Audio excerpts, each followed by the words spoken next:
My name is Laurie Morison, and I am the New York City Regional, New York Metro Regional Coordinator for the Jane Austen Society of North America. And I'm very glad we've had a whole bunch of Janeites here today, and a number of our juvenilia group is here and ready to hear all about and watch Clueless. I'd like to thank the New School. They reached out to us, Carolyn specifically, to partner with us, and Carrie Spanicchia is here, who's asked quite a number of questions and is very, very, very well read on all things Jane. And so Carolyn reached out to Carrie and myself, and we were very happy to be asked and to participate in co-sponsoring this, and we're very glad to see a number of our people here today. Anybody who's interested in the Jane Austen Society can find out a lot about us. We have a website for the New York Metro region and the national website, which can tell anything you want to know about membership and other activities, is www.jasna.org. So, to the business of Jen. Jen Chaney has been a journalist for 20 years and has spent much of that time writing about movies, television, and popular culture. Her career was launched in 1983 when she served as the film critic for her elementary school newsletter. Jen gave A Christmas Story 3 stars and stands by that review. A graduate of the College of William and Mary, Jen currently writes reviews, feature stories, essays, and TV analyses for numerous publications, including New York Magazine's Vulture, The Washington Post, Esquire, The Dissolve, Yahoo Movies, and Salon. Prior to becoming a freelance writer in 2013, she spent 12 and a half years working at The Washington Post, where, among other things, she wrote the popular Celebritology blog, originally founded by her friend and colleague Liz Kelly.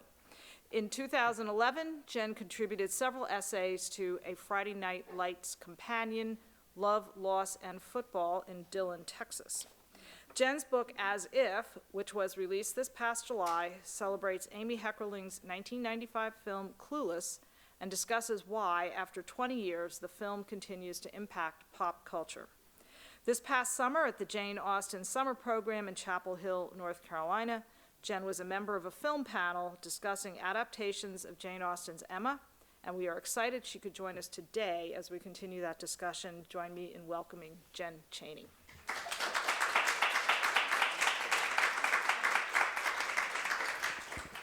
Well, thank you guys so much for having me here this afternoon. Before I start talking, I wanted to gauge the room. How many people in this room have seen Clueless? Oh boy, all the hands go up. How many of you have seen Clueless and also read Emma in conjunction with Clueless? Okay, great. So you guys are going to know a lot of what I'm talking about, but hopefully it'll still be fun for you guys.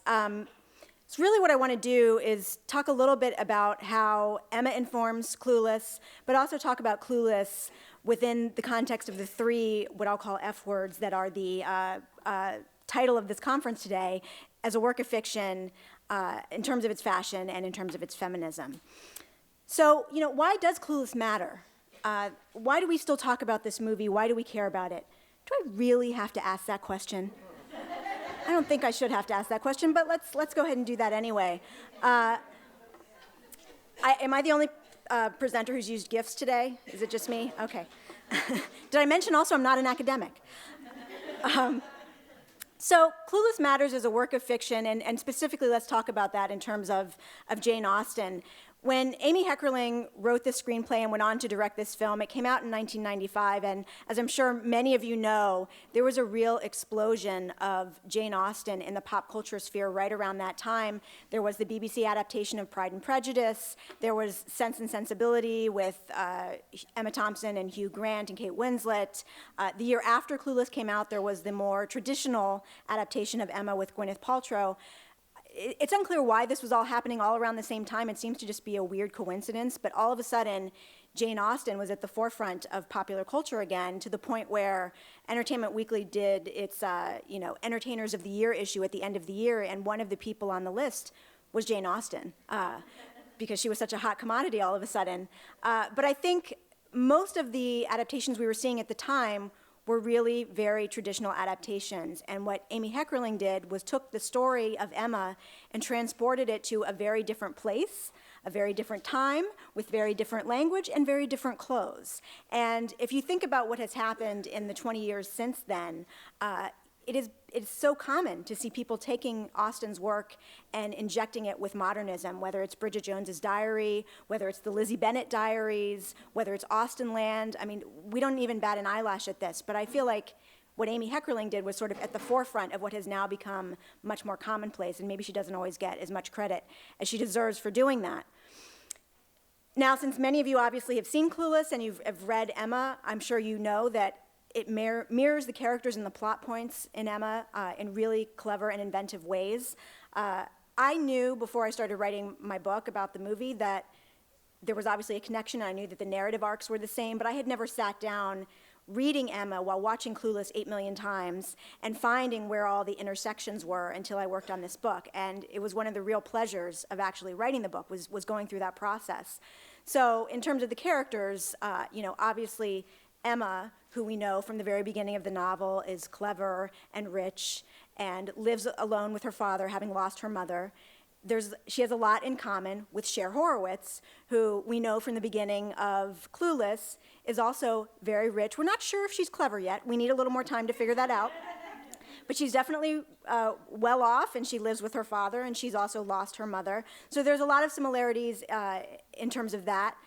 You have Mr. Knightley in Emma, who is the brother of her stepbrother, of Emma's stepbrother, and is a longtime family friend. And what Amy Heckerling does in Clueless is to create Josh, who is Cher's ex-stepbrother. His mother was married to her father, no longer married anymore. There's no blood relation. They make that very, very clear. And yet, and yet people constantly wonder, is it a little incestuous, this whole Josh-Cher thing? I feel like the fact that it's Paul Rudd allows you to forgive any concerns you would have about that. But that's just me. And there's a lot of these parallels in the book. One of the ones that I talked to several Austen scholars as I was writing the book, including Juliet Wells, who spoke earlier today. And one of the ones that people really think is maybe the smartest thing that Amy Heckerling did is what she does with the Frank Churchill character, who obviously Emma takes a great interest in him. He has this sort of aura about him, this air of mystery, because he's not around in Highbury in the beginning of the book. But she has this, for lack of a better word, kind of like a crush on him, or what seems like a crush on him, but he's not attainable to her, and she doesn't really know why, and it's only later that she realizes, well, it's because he has a secret engagement with Jane Fairfax. Amy Heckerling, when she was she wanted to have a character like that, and so she created Christian being a nod to Churchill in this sort of very kind of subtle way. She wanted him to be unattainable to Cher also, but she didn't want to introduce a situation where there was going to be another girl getting in the way of it, because I think she felt she already had that eventually when there's the rivalry over Josh between Ty and Cher. It might have seemed a little bit too repetitive in the context of such a short movie. But she just wanted to do that differently, and so she thought, well, what could I do to make Christian unattainable to Cher? And she thought, oh, I'll just make him gay. And that just made perfect narrative sense to her. But what she did actually by doing that, that character, once it is very clear that he's gay and that relationship is not going to become romantic, he still is Cher's friend. He's very much part of their social circle. And it was so rare, and I think in a lot of ways still is rare, to see a mainstream teen movie with a gay character who's just completely embraced, and also his sexuality is not really made into a huge deal, other than the fact that once Cher figures out what's going on, why he couldn't possibly be interested in her, but once she figures that out, it's not really a big deal, and that was kind of a groundbreaking thing at the time, and still is. So there are those elements, and then there's also these fun little plot details. As we all remember in Emma, at the end of the night at the Christmas party at the Westons, and there's this whole conversation about how it's snowing, and there's a whole concern about who's going to go in what carriage, and ultimately that's how Emma and Mr. Elton end up in a carriage alone, having this very intense conversation in which he professes his love for her. Amy Heckerling took that idea, and she uses it at the end of a different Christmas party in the Valley. And there's a whole conversation about, what's the best way to get from here to there, which is so very, very LA. It's really it's like the Californians from Saturday Night Live, except in Clueless instead. And ultimately, that is how Cher ends up alone in a car with Elton, just directly stolen from Emma. Elton, just no mister. and having a very similar kind of conversation where in his way, by singing the Cranberries, he professes his love to Cher. And if you go through, again, there are all these wonderful little details and connections that you can find. And I think that's one of the reasons why so many people who study Austen have really embraced this film as such a great adaptation, because even though it looks and feels very, very different from what we think of as Austen, in terms of theme, in terms of tone, in terms of the sense of playfulness that's there that is also present in Austen's work, it really gets all of that exactly right. And of course, people who've never read Emma can love Clueless as well, and there are many people who see it and have no idea that it's based on Austen. There are some people who worked on the film who had no idea it was based on Austen. Paul Rudd told me one day he was on set and one of the producers said, "Hey, isn't it really cool that this is based on Jane Austen? It's based on Emma." And he was like, "Yeah, it's really great."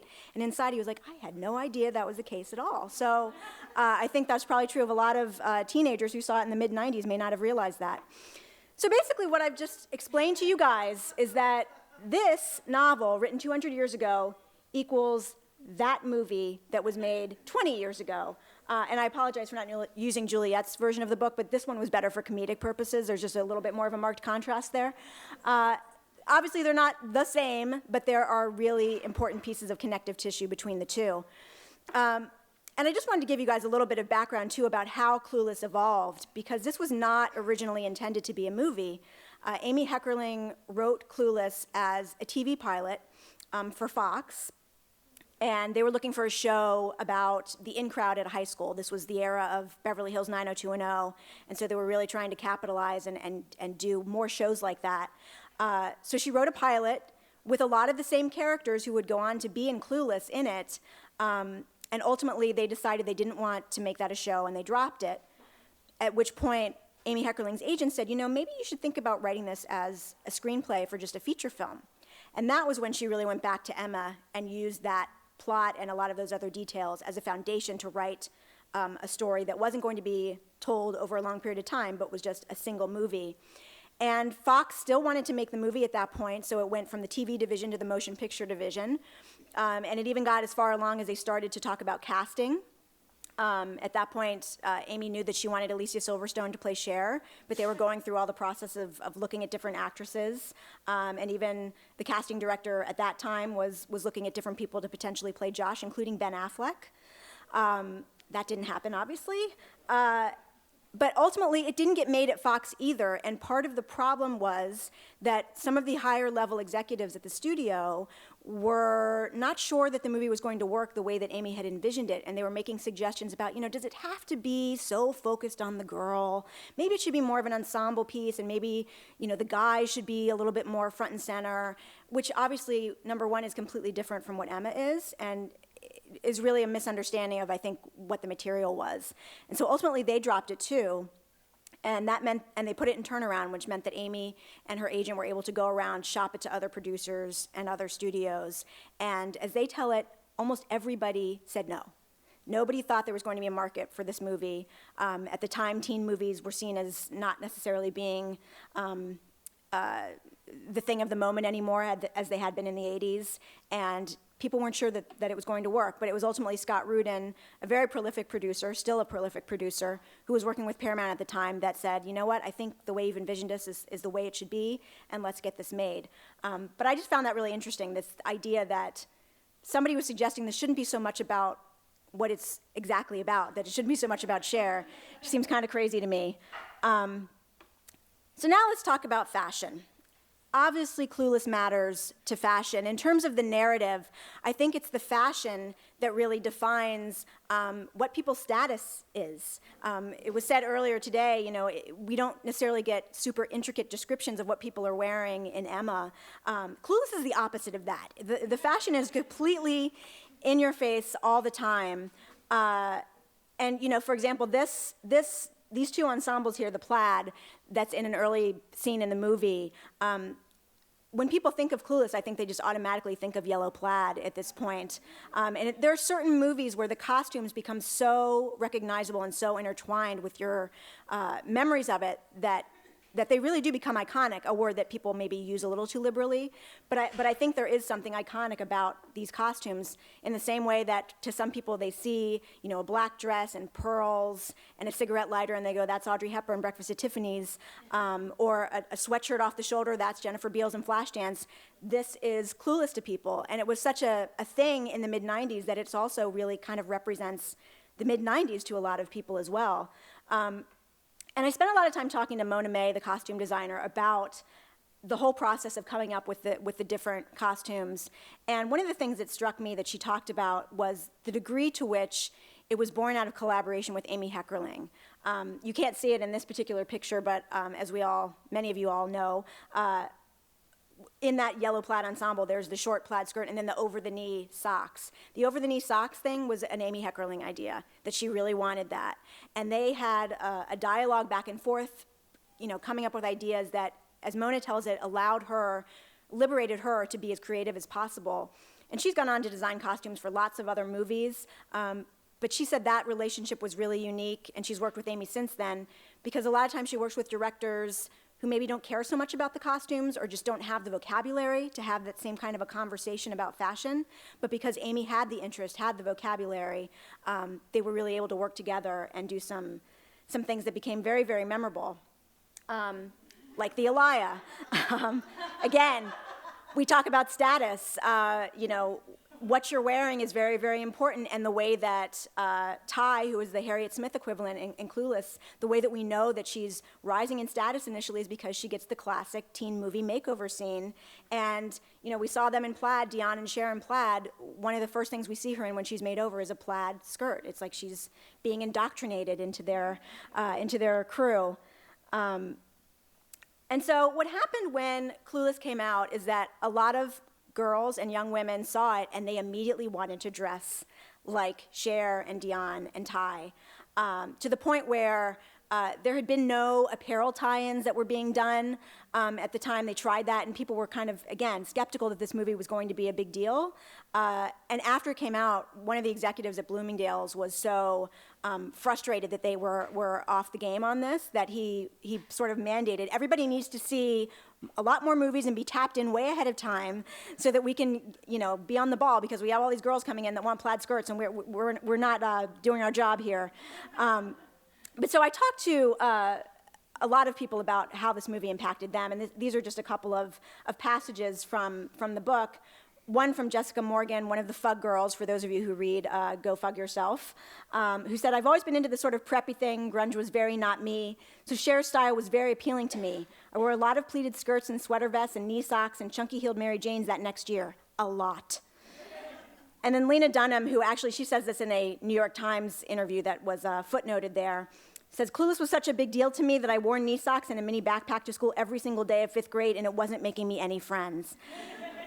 So it had an immediate impact, but what happened also is that people who were impacted by the clothes in this and it really imprinted on them, they grew up to become designers in some cases. And so you fast forward 15 years later, the 2010 collections in particular, there's so much written about all these different designs that were pulling from Clueless, whether it's Prada, Miu Miu. This is a very great side-by-side photo that shows you the connections there. Alexander Wang, who has said that Clueless is one of his favorite movies. There were tons and tons of designs coming out on the runways that really looked like things from Clueless. Now, I will say, part of this, at least a little part of it, is that I think a lot of the people who grew up to be fashion bloggers and fashion writers also really love Clueless. So anytime they see even a whisper of plaid, they're like, oh my God, they stole that from Cher Horowitz, even though plaid has existed before Clueless.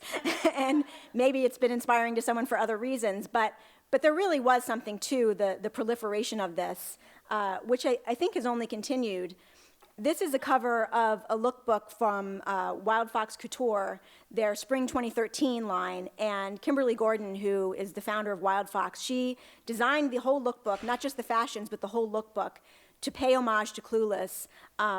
And it's really, there are pictures in there that look like they're from the gym class scene. I mean, it's all very, very clearly inspired by the movie. And if you go in a store right now and look around, whether it's H&M, Forever 21, Macy's, you name it, you're You're going to see some over-the-knee socks. This is Taylor Swift wearing over-the-knee socks last fall. You're going to see some plaid. You're going to see a lot of layering and crop tops. I mean, part of this is fashion goes in 20-year cycles. A lot of that stuff was very much in vogue in the 90s, and what do you know, it's coming back in style again. My mother always told me not to throw away my clothes from the 80s. She was like, don't throw them away, because they'll come back, and then you'll be able to wear them again, which was only partially true. They did come back in style. Could I fit into them? Not necessarily, but I think that Clueless had such an impact on fashion at the time that what was 90s that's coming back in also happens to be tied in with Clueless as well. And then just the last, one more thing. Halloween costumes. This is an Instagram photo of 3 ladies who dressed up as Cher, Dion, and Ty for Halloween. I guarantee you're going to see some Chers and Dions probably at your Halloween parties this year, since it is the 20th anniversary, and it's a fairly easy costume to put together. So last thing I wanted to talk about, and then hopefully be able to take questions and comments if you guys have them, is Clueless and feminism. Now, if you looked at that movie poster, for example, a few slides back, you do not necessarily think of this movie and go, oh, it's very feminist. But I do think that there is something subtextually in there that a lot of girls and women took away from as a positive.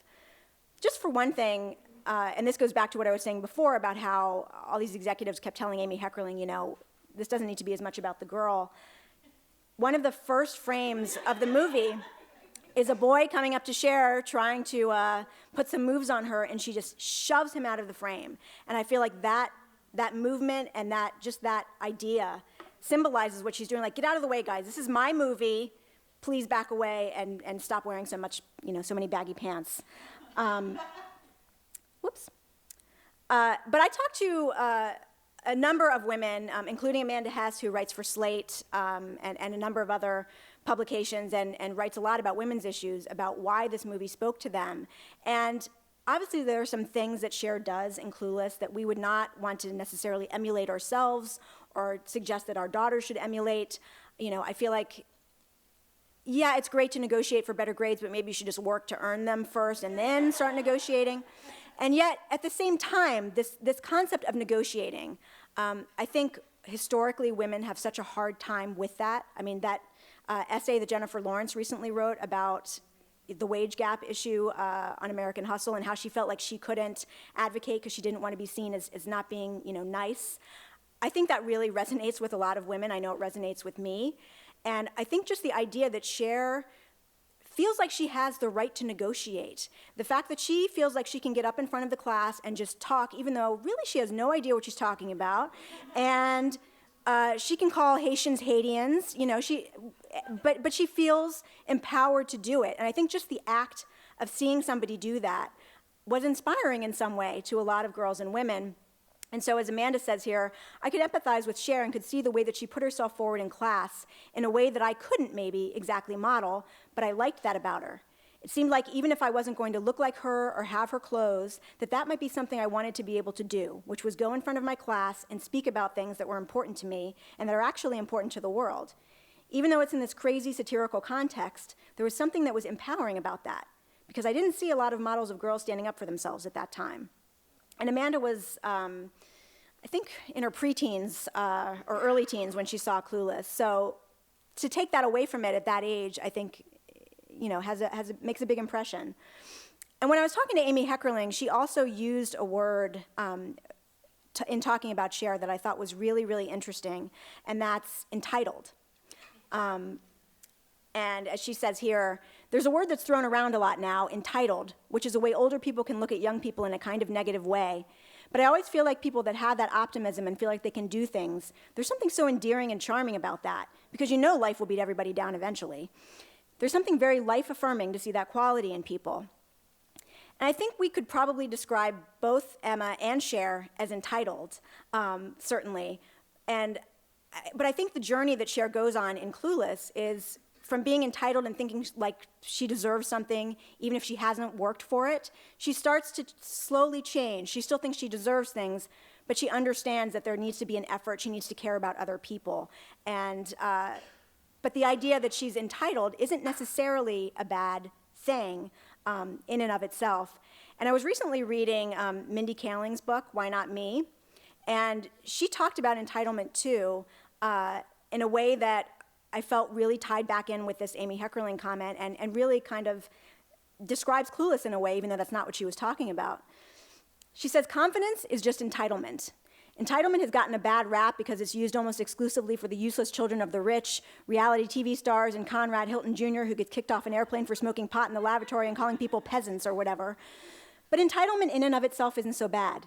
Entitlement is simply the belief that you deserve something, which is great. The hard part is you'd better make sure you deserve it. And I think that's really what Clueless is about. When it begins, Cher thinks she deserves something just by default because she's always gotten what she wanted.